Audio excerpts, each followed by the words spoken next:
I entered an online writing competition on a website called Writing Battle.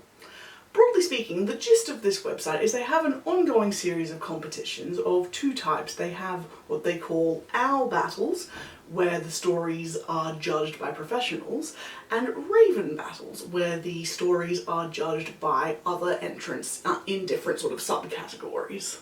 It is a paid competition with cash prizes. To be honest, I probably wouldn't bother entering something that was free without prizes because I need that dollar motivation. Otherwise, I'd just prefer to work on my own things rather than write towards a series of prompts, which is what Writing Battle makes you do. This year I entered their Verdant Owl Battle, which was one of the pro-judged battles. You received 3 prompts to write your story about, and the word limit for this one was 1,500 words to 2,500 words. So like a solid short story, but not overly long. Not going to go into the nitty-gritty of how the competition works, but basically you sign up, then when the battle starts you are given 3 prompts. The first is your genre, and you only compete against other stories in the same genre. There are 10 overall, so ultimately the competition has 10 winners and 10 runners-up, 1 in each genre. Then you also received a character prompt and a setting prompt, both of which had to feature prominently in your story. So, then you write it, you submit it, and then judging happens, basically. But for now, let's go back in time to when I revealed my prompts for the first time. It's the moment of truth. I am recording my screen. I'm currently filming at my girlfriend's place, which is why everything looks different and why there's a giant Rem tapestry in the background that's covering up her stuff for privacy purposes. And I'm like, just clicked on the link to see my prompts. Load faster. Load faster, darn it. Oh, why does it take so long to load? This is horrifying. 1 pair of pants later. Okay, there we go. Okay. Oh, and there's a minimum word count. Didn't know that before. It just says there between 1,500 and 2,500, which is fine. Okay. Genre. Con job. Character. Lumberjack. Setting.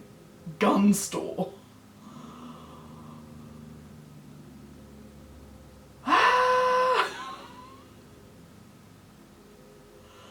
Okay, genre definition. Con job typically includes deception, manipulation, or an elaborate scheme carried out by one or more characters to achieve a goal. Oh, could I do that? And a lumberjack. And a setting. Can I? Oh, okay, so I'm learning how these things work. I can redraw the genre once. The other 2 things, the character and the setting, I have 6 reroll options. A gun store might be interesting, and I am vaguely learning gun stuff. But a lumberjack is kind of like, argh. But then again, I normally write fantasy, so... okay, now. There was a thing somewhere, there was a list somewhere about what the possible genres could be, but a con job. So deception, manipulation, or an elaborate scheme. Alright, that is 100% not my thing. This might be a really dumb idea, but I'm going to re-roll the genre. Let's go. Yes, I'm sure. Give it to me. Please don't be a dumb idea. Opposites attract. Opposites attract. Okay, I can do that. Enemies to lovers. Enemies to lovers. Here we go. Okay. Yep. Cool. Fantastic. Perfect. Opposites attract with a lumberjack in a gun store.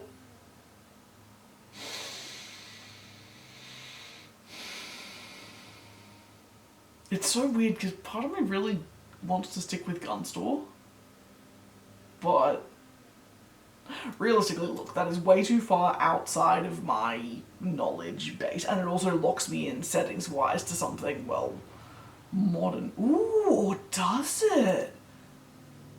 I could do like steampunk. I could have like a steampunk gun store or a cyberpunk gun store. Because when they're saying genre, that's not really a genre. That's just a trope, realistically. And a lumberjack. Okay, lumberjack doesn't really work. I might re-roll that. A midwife. Ooh, a midwife. Okay. Like, enemies to lovers, rival shopkeepers, steampunk thingy. The midwife at the, like, midwife shop? I don't know. Oh, and then the, like, the gun store owner. Oh, do I like that? Look, I got 5 more rerolls. I'm just gonna reroll the character once more, then I will stop and think, and probably make some dinner, and then see if I have ideas in the interim. Okay, yep, I'm sure I want to redraw, come on. Oh, a hunter! Oh, well that's just perfect for, because who knows what they hunt? Oh, I could do something fantasy, oh my gosh, like, steampunk, but with like big mythological creatures, like Jules Verne's going under the sea to hunt the Kraken sort of business. Yeah, right, okay, no, I think I am pretty damn happy with that. I am happy with that. Now, locking, yeah, I think you choose to lock stuff? Oh, okay, no, they just lock in at the end. My genre is locked because I don't have any other rerolls left. Okay! So opposites attract. One of my characters is a hunter, and at least some of it takes place in a gun store.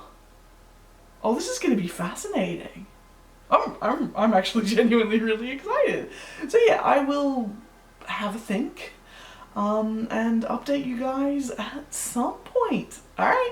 Alright gang, I have to leave the house in a bit under an hour. I have a Word document with my prompts in it. I have a rough idea of what I'm going to be doing. It came to me last night in a dream. Not actually in a dream, that was a joke. Basically, I am going to run with steampunk and mythical creatures. That's where the hunter is going to come in. They are going to be hunting the mythical creatures. The opposites attract is going to be that the main character, who is the hunter, is actually being countered in their hunt by some, like, environmental activist who is like, no, save the dragons, or, you know, whatever that's gonna be. And they will actually, the two of them end up teaming up in some way, shape, or form. Unsure at this point if it is going to be a romance, unsure as well as to if it is a romance, whether it's gonna be hetero or homo or, wow, I feel like racist, not racist, the other thing. That felt weird to say. Don't know whether it's going to be a gay thing, a straight thing, whatever, I don't care. Kind of think I want this to be a couple of chicks, kind of don't want to fall into too many, like, stereotypes of the whole, one of them's a lady, one of them's a hunter. We'll see how we end up. Gun store is going to feature in there somewhere. The hunter is going to be hunting with, like, steam or laser guns, whatever these steampunk people have. What am I trying to say? I don't know what I'm trying to say now. I do have a weird thing, like, one specific thing is that the hunter is going to be a ex-army veteran who's casually known as a cogger, and that is going to be referring to people who worked in a particular division of the army who are tending to be, modified, like, they've got enhancements, like, they've got, like, sort of like, steampunk add-ons, like think of, like, the chem tech from Arcane, if you want to think of something. So yeah, kind of gonna run with that. So they're a cogger, and I don't know if that's gonna come off sounding weird, but anyway, I've got about an hour, like I said. I am going to just see how many words I can bust out in that period of time, so wish me luck. Oh yeah, side note, I literally, like, never write in first person. For some reason, I kind of hate it, but this story to me feels like it has to be in first person, so that's what I'm doing. Alright, gonna get back to it. I've written one sentence. Only lots more to go.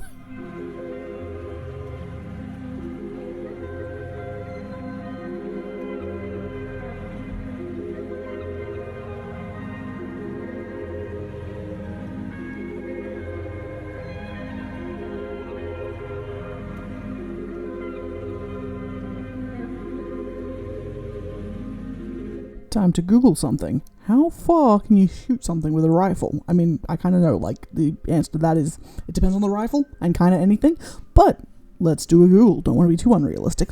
1 minute, 37 seconds later. Wowee, it depends on the rifle and the bullets. Who would have thought? Come on. You said you had information. Why don't you have information? I don't care about your shop, I just want your information. Oh, you are a sassy little website. Alright, how far does a hunting rifle shoot? Can you just give me some general things? Okay, yeah, okay, we're gonna be shooting with something bigger than a 22. 308, okay, that, you're not giving me anything. Okay, give me, okay, cool. Let's look at something big-ish. Okay, big game hunting. That many yards. What is that? No, I'll just do that in yards. How much distance is that in real distance? Yards, 2 meters. So yeah, yards a meter. Oh my gosh, that's like a kilometer away. Awesome.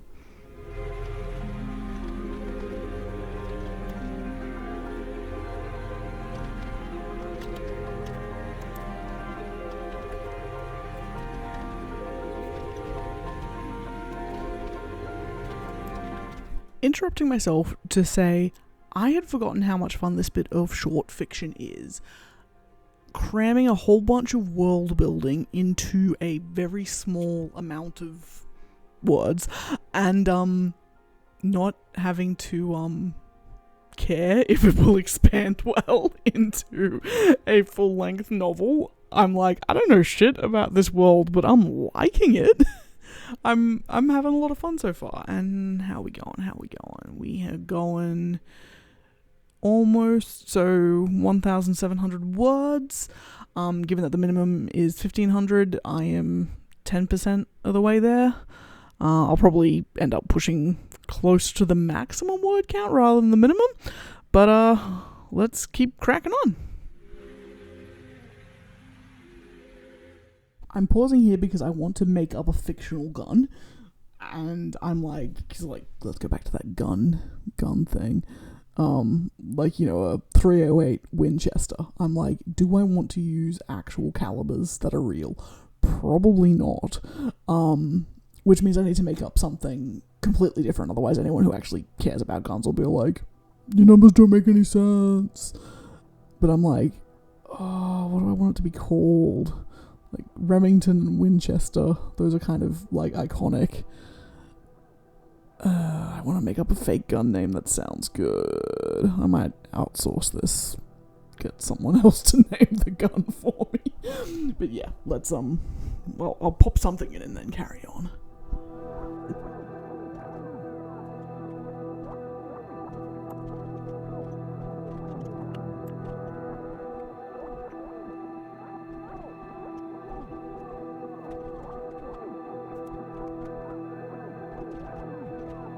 Look at me forgetting how guns work. I'm just like, would you have had a magazine in Victorian times? Probably not. So it would have been like a lever action or a bolt action or something. I'm just going to put one of those in and I'll be checking later. But also, I kind of actually really like what I'm doing here with the naming. Dracona Superior 8 gauge. Error 6 gauge. You know, bigger number, bigger bullet. That's what we're going with.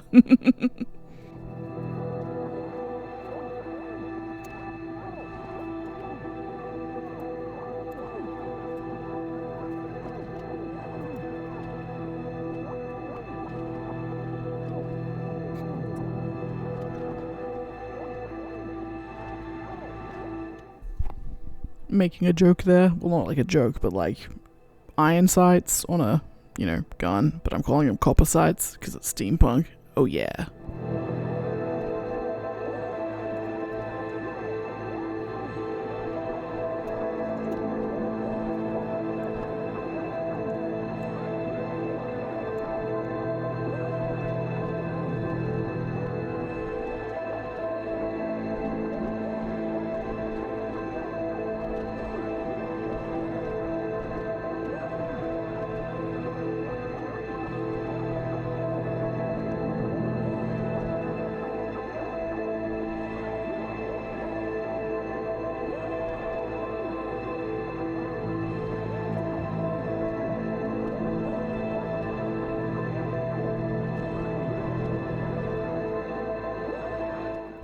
And we meet. I still haven't decided if the protagonist is going to be male or female. I'm not sure if it matters. I might see if it matters. But yeah, I like where I'm going so far. I think. But well, hey, look, I'm definitely fulfilling the prompts. I'm having fun. And you know what did I say I've gotten up to? What, for 400 words in, I think I've been at it for like a bit over half an hour or something like that. So not bad. Oh yeah, by the way, what I'm doing here, I don't know if I'll leave this in or whether I'll get rid of it in editing, with having everything in brackets, is to sort of indicate that the protagonist, it's like, when they've sort of gone into fight mode, they just notice shit. I'm not sure if that's coming across properly. We'll see how it works throughout the whole thing.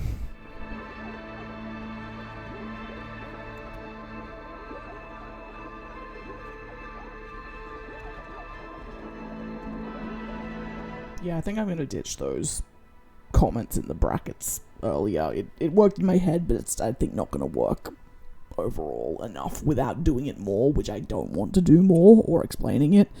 So I think I'm probably gonna edit that later.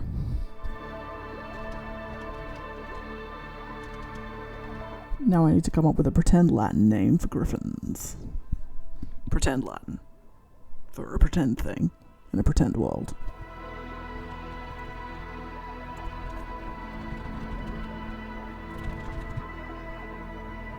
I just got a text about what I'm actually doing, and I realized the time, so I kind of need to pack up and get going.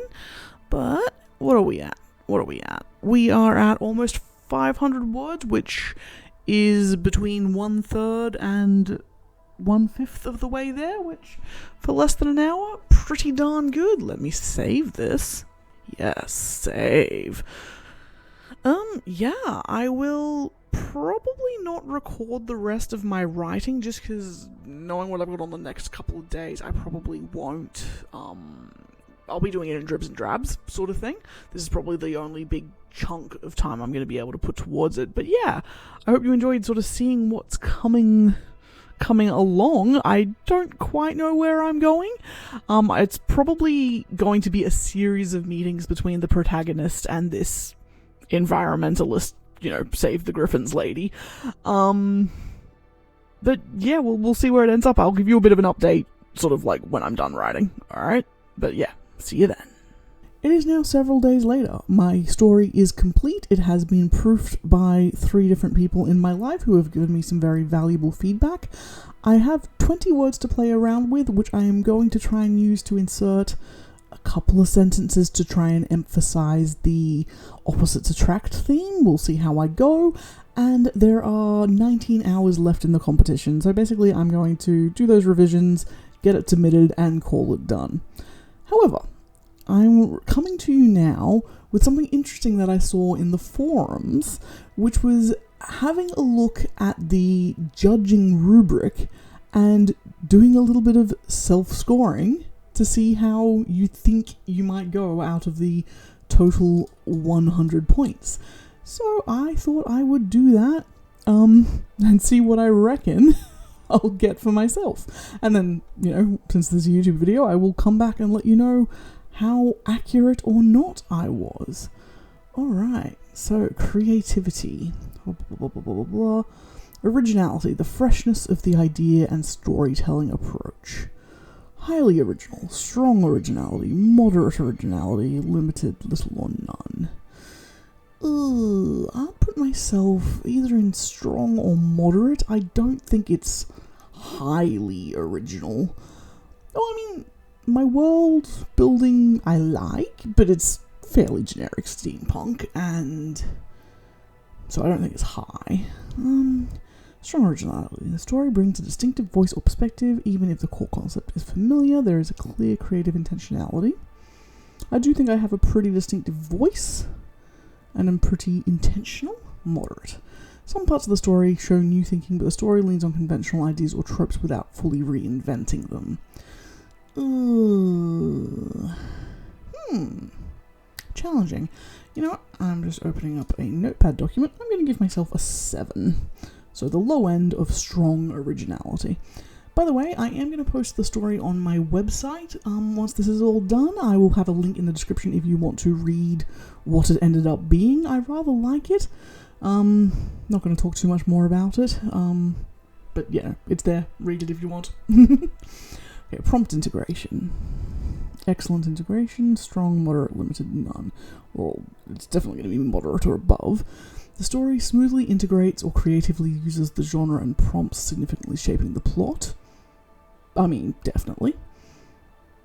Affecting the story, but perhaps not significantly? No, I mean... Ugh. See, I find it difficult when they say genre, and it's like, opposites attract is not a genre. It is a theme. Moderate... Okay, no, that's definitely not moderate. It's definitely going to be strong or excellent on this. I might give myself an 8. Like, I don't know if I'm being too nice about myself here. I don't normally do these things. Alright, impact. How does it resonate with the reader and communicate its ideas? Lasting impressions, the memorability of events, ideas, or emotions, clarity, how easy meaning and plot can be understood. Alright. Lasting impression. Okay, look, that says mediocre. I don't think I'm mediocre. I think it's definitely good. Story makes a noticeable impact since most moments are memorable while others are not. Story leaves a strong, memorable impact as key moments, ideas, and or emotions stay and resonate with the reader. I mean, I'd like it to be that, but... Let's maybe go strong, give myself another 8. Oh my gosh, am I up myself? I'm gonna be so embarrassed if I get my results back and they're like, you suck, you get like 5 for everything. Which, I mean, doesn't suck, realistically, but, you know, let's go. Clarity, which is how easily the story's meaning and plot can be understood. Yeah, look. Unless they hate me for not gendering my main character, because, by the way, I haven't ended up naming or gendering my main character, haven't ended up naming any of the other characters, just nothing.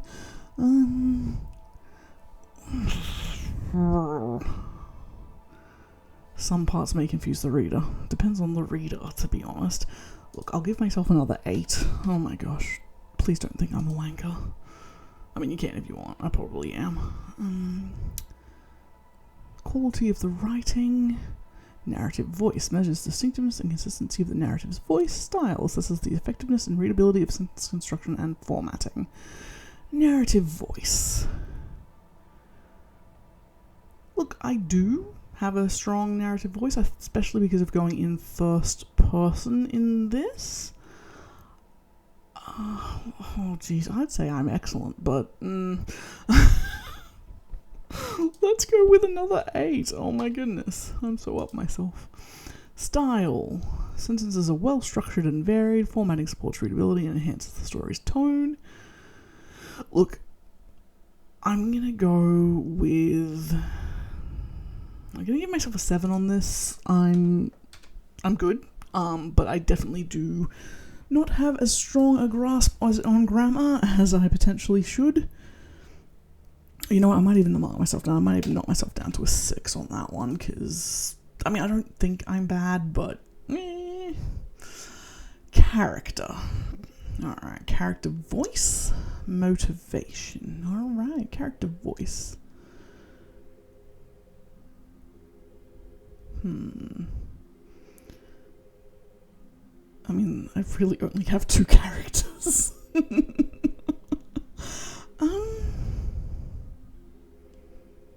No, and I think I'm probably confusing this with narrative voice from earlier. Because since it's in first person, I was narrative voice, character voice, same thing. Story characters can be identified by their choices and reactions alone. Each feels like a specific someone or something. The story characters feel distinct for the most of the piece. Look, I might give myself a 7. Maybe a 6 again. Let's knock down my average, and especially because, as I said, I was getting narrative voice and character voice confused. Motivation. Motives are clear and believable. Most understandable and support the plot. So this is interesting because I don't really go into motivations much at all. So, you know what, I might even give myself like a moderately low thing, like a 5. for that. Pacing. Stakes and progress.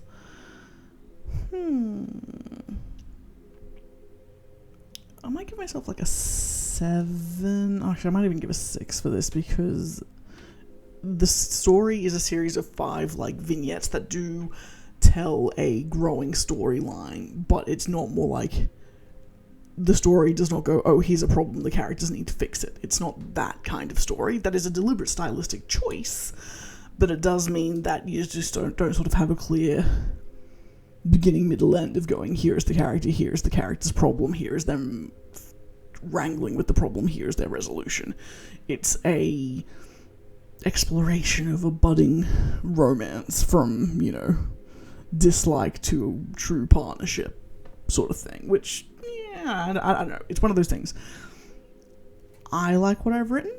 Other people may like how I've done it, but you don't know. So, yeah, whatever. Progress. The story moves forward smoothly and the plot developments are well-timed and clear. Strong progress. The story generally progresses logically with minor pacing issues. I don't think I have any pacing issues. I'm going to give myself a 9. That might go in contrary to what I'd said before. Dual scoring. That's scoring for later. Alright, let's get a calculator up here. What am I giving myself? How great do I think I am?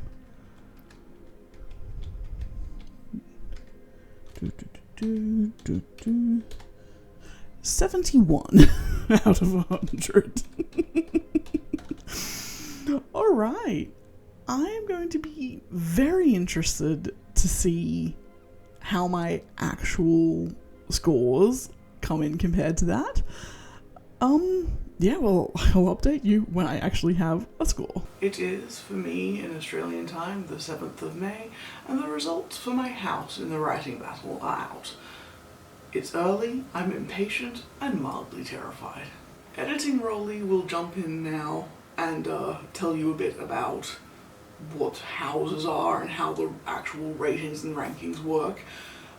But I, in real time me, and in later time you, will be live reacting to whatever mine was. As promised, here's a little look at the format and judging of the Verdant Owl writing battle. Now bear in mind that writing battle do seem to be currently tweaking the format of how the owl battles, which are the pro-judged battles, work sort of every time, so this is only accurate information for the one that I entered, not for the format as a whole. The competition is split into 10 genres. Mine was Opposites Attract, and you only compete against stories in the same genre. Then within the genre, the cohort is split up into a series of houses with approximately 40 stories in each. A panel of 4 professional judges read each story in a given house, and they rank it against a rubric, which is what you saw me self-scoring against earlier. The lowest scoring judge for each category is dropped. The scores are then standardized to create a ranking of the 40 stories in the house, both in general and for each of the rubric categories. The top 10 stories from each house advance to the final showdown, with scores ranks 11 till 15 being honorable mentions. The stories that did not hit the top 15 are not publicly ranked. Privately, the author can see their ranking and everyone can see their own scores, but you can't see anyone else's scores, and you cannot publicly see the rankings of anyone other than the top 15. In each of the 5 rubric categories, so character, creativity, impact, pacing, and prose, the top 3 stories receive what is called a trophy, and ranks 4 to 15 received a pip, according to the judges' scores against the rubric. And these are like little digital little icons that you can then, after the battle's done, put on your profile. So that's a bit of a whoo, I did good. Gotta love some digital bling. House rankings were released as the judges completed each house over the course of several weeks, which was kind of exciting, kind of terrifying. You know, it was quite interesting. Super quick prediction before I start. So I did read every story in my house that was available, which was like, let's say 2/3 of them. Out of those stories, I thought there were 2 others that were really good. There were plenty of good ones, but in terms of ones where I was like, heck, wow, this is awesome, there were 2. Given that, you know, I couldn't read everything because not everyone had made their stories available, I'd say let's assume there's another 2 equivalent quality. Therefore I hope / expect to be in the top 5 of my house. Let's see if that is a justified thing or whether I'm a giant wanker.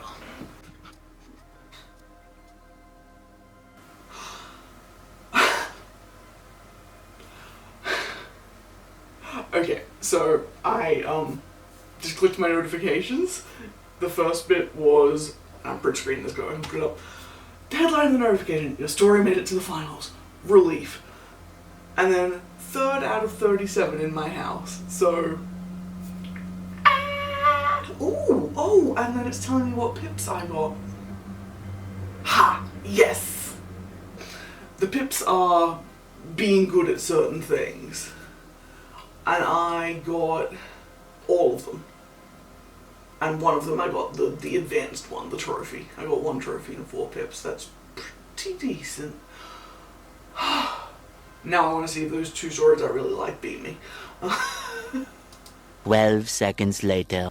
No, though I get one of those stories that beat me, I totally get. It wasn't my vibe, but I totally got it. Was that one not available previously? Not.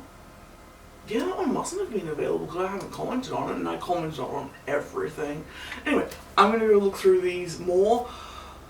I feel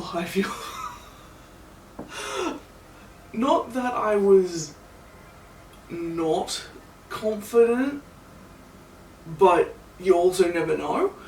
And yeah, I didn't want to be cocky for no reason, but I'm really happy. I'm really glad. That makes me feel really, really good.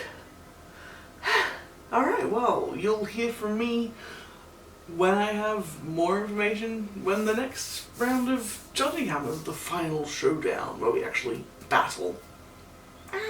Terrifying. Before we get into the final showdown, and however well or poorly I do when we get there, I wanted to chat a bit about how I feel about my rubric scores and my ranking. Now, I haven't mentioned this part properly yet, so I just need to tell you about debrief. Once submissions close and the competition is done, you can choose whether or not you want to release your story into the debrief, which is basically where you open your story either to the public or just other entrants. People can read, people can comment, you can lock comments if you want, you can specify the type of comments you want, whether you want like concrete or only positive things or no preference. Judges can't see the debrief, so this is purely just a community thing. It has absolutely no impact at all on how you will do in the competition. It quickly became clear to me in the forums, because yes, there's a forum too, that reading the stories in your house can be very helpful for understanding your results when they came in. Me being me, I decided that not only would I read all of the ones in my house that were available, because not everyone made them available, I would leave a comment on all of them. And on lots of other stories, because there was this like push in the forums to make sure that every story received at least 1 comment, and I participated. I found that the community was really nice in writing battle, so I wanted to do my part to keep it nice. Having read all the stories in my house was really, really helpful when it came to understanding my scores, my rank, and where I can improve. As you heard me mutter when I was doing the live react, the story that ranked first in my house had not actually been shared in the debrief prior to the results being released. It was made available afterwards. I did read it, I thought it was good, I thought it very much deserved the win, and this is where reading everything is good, because the story that came first, it had amazing emotional impact. The prose was not as good as some of the other, I mean, still definitely good, I'm not saying it was bad by any means, but the story that came second in our house, for example, had really, really strong prose, a very creative idea, but something that for me didn't, tick the boxes for what I personally like in a story. So as you saw me say, I wasn't surprised that it did that well, but it probably wouldn't have if I was one of the judges. And that's why reading everything was really beneficial, because you get a bit of an idea of the preferences and biases of your set of judges, because much as a rubric does try and make this objective, it's still art. And it's never going to be 100% objective, because we all have different things that we value with different values. That was a very poorly worded sentence. I'm a writer. So seeing my scores and how those then translated to the ranking and having the knowledge of what the rest of the competition was, I feel very good about third. I think it was definitely warranted. I think I wrote a strong story, but yeah, I'm not salty about having only come third. I can see what elements of the stories that beat me would have had. Also, this is a good point to bear in mind that obviously this is a writing competition where we're choosing to be there. It's not like a high school class where everyone is forced to write whether you want to or not. The caliber of stories is pretty dang high. I mean, I read some stinkers, but everyone who is there wants to write, wants to tell a story. And sure, we've all got areas we can improve, myself included. Don't think I'm excluding myself from that. But yeah, because of also how standardizing worked, the gap between the different rankings was minuscule in a lot of cases. It's not like there were vast gulfs between the story that came first and the story that came 15th even. In most cases, it was a strong story and a strong story. It's just that one at the top did something a little bit better. So with that in mind, I wanted to just run you quickly through my scores and rankings in each of the rubric categories, as I said, that I ranked myself against earlier, and just chat a bit about what I self-scored versus what the judges scored and what I think about that. I will try and keep this brief because this is already a very, very long video and the battle isn't even over yet. First category, creativity overall. I came first in my house with a judge's score of 18 compared to my anticipated 15. That was broken up by originality, they gave me 9, I anticipated 7, and prompt integration, they gave me 9, I anticipated 8. Originality, I ranked second, behind that story that came second in the house overall, and in prompt integration, I came first. To be honest, I am super smug about getting first in creativity. I did think I worked the prompts in really well. I think they formed the story rather than just sort of being sprinkled in there. And of all the rubric categories, this is the one where I would have been salty if I didn't rank pretty highly. So coming first overall, and first in prompts and second in originality, and as I said, the story that beat me in originality was very original. I am very happy with this. Like, I think I do good world building. It's one of my strengths, sort of sprinkling in flavour to a world, whether or not it's actually explored. So I think I did that quite well. I think also, if I'd actually read more things in debrief before self-ranking myself, I would have ranked myself higher, because I do think I did both of these things very well, but it's just I'm used to how I write, so I'm just like, oh, I'm not that creative, I'm not that original, that's just a bog standard story. But a bog standard story for me is apparently still pretty original, so yeah, I'm happy about this one. Next we have prose. I got 4th in my house overall. The judges gave me a 17 in total versus my predicted 16. For narrative voice, I got 1st with a score of 9 versus my predicted 8. And in style, I got 14th, with an 8 from them and an 8 from me. So a 4th in prose also feels pretty well deserved. I am technically a good writer, but I also know that I'm not really outstanding. This is something I've actually noticed in my writing group, is when we go around and share work, people read out snippets of their work or a particular favourite line, and I very rarely have something I feel is worthwhile sharing there. So I think the judges' scores are pretty fair. Very happy to have ranked so highly in narrative voice. I know when I was self-scoring I was sort of getting confused between narrative voice and character voice, but yes, I do think I had a very strong narrative voice, so I think that one is very well deserved. But in terms of style, my prose is just, not that I don't have good moments, but it's fairly just, it does what it says on the tin, it's just there. It's not particularly, I don't have a great style in terms of like turn of phrase or anything like that. That is something I'm aware of, it is something I'm working on, and so yeah, getting 14th in style feels fair, I guess. I mean, look, it actually kind of feels more than fair, and balancing that out with a narrative voice for a total ranking of 4th, I think that's pretty good. For impact, I ranked 5th with a judge's total of 17 versus my total of 14. For lasting impression, I got 7th. They gave me a 9, I gave myself an 8, and for clarity I came 9th, they gave me an 8, I gave myself a 6. Now, I don't really know how a 7th and a 9th equals 5th. I mean, I do, it's maths, it's the standardizing and everything, but yeah.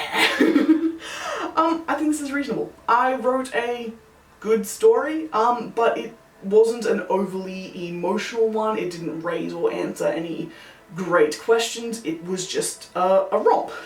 And that, again, just tends to be how I write in general. That's just who I am as a writer. It's solid, it's enjoyable, but it's not life-changing. And I think my scores reflect that, and I am also okay with that because I wasn't trying to write something that did have a emotional impact or a dramatic reveal or a big plot twist. I was just writing a fun story. Honestly, the judges were more generous to me than I was with myself, so I do think, again, potentially I take my own writing for granted. I think maybe it did have a bit more of a stick in the mind sort of element to it that for me I don't see because I'm just used to how I write. Next is character. I ranked 12th, I got a score of 16 from the judges and a predicted 11 from myself. Character voice, I came 14th with a score of 8 versus my 6, and in motivation I came 12th with a score of 8 versus my 5.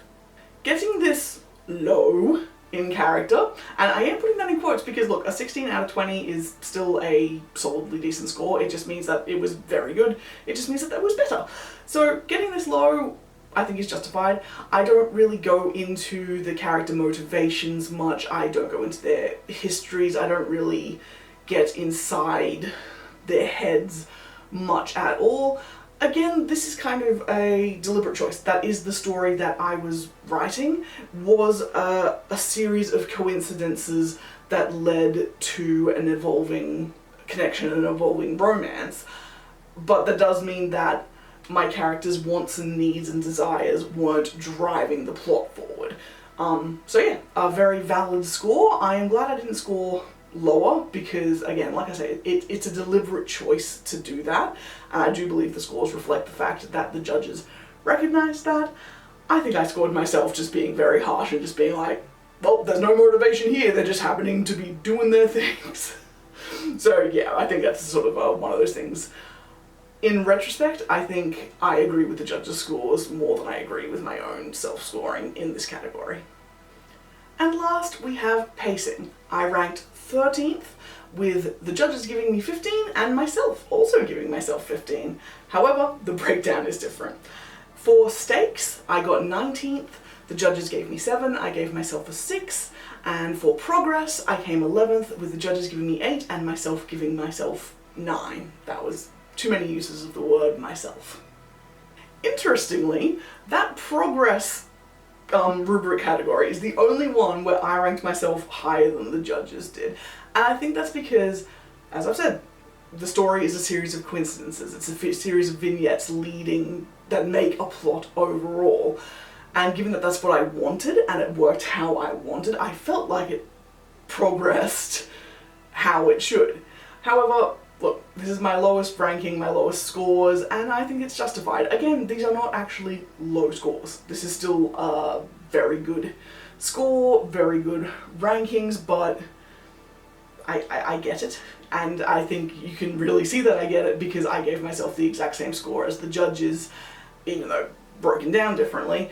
And I don't look back at this category and go, oh yeah, I see how I was, blinded by my own humility. No, I look at this and go, yeah, that's completely fair, and that's what I thought I would be getting. Ultimately, these scores and rankings really just emphasize what I already knew about myself as a writer. I'm pretty darn creative. I have solid prose that could handle having a little more flair. I tend to write stories that are just, here's a character and life happens to them, let's see how they deal, as opposed to, this character has a goal or a mission and let's watch them and throw rocks at them as they struggle towards their goal. That's just who I am. And I think the scores reflect that. I think the scores are very fair, and it was interesting, but not particularly informative for me. Now, that's all the rambling I have for you now about the rubric and the scores, and I will see you in the final showdown, the battle that gives Writing Battle its name. Super quick phone update because I do want this whole video to be like a live vlogging experience sort of thing. We're like halfway through the final showdown. I've managed to keep winning my way up to being in the final 16. Tomorrow morning, for me, Australian time, we get the results of this round and whether or not I'll make it into the top 8 for my genre.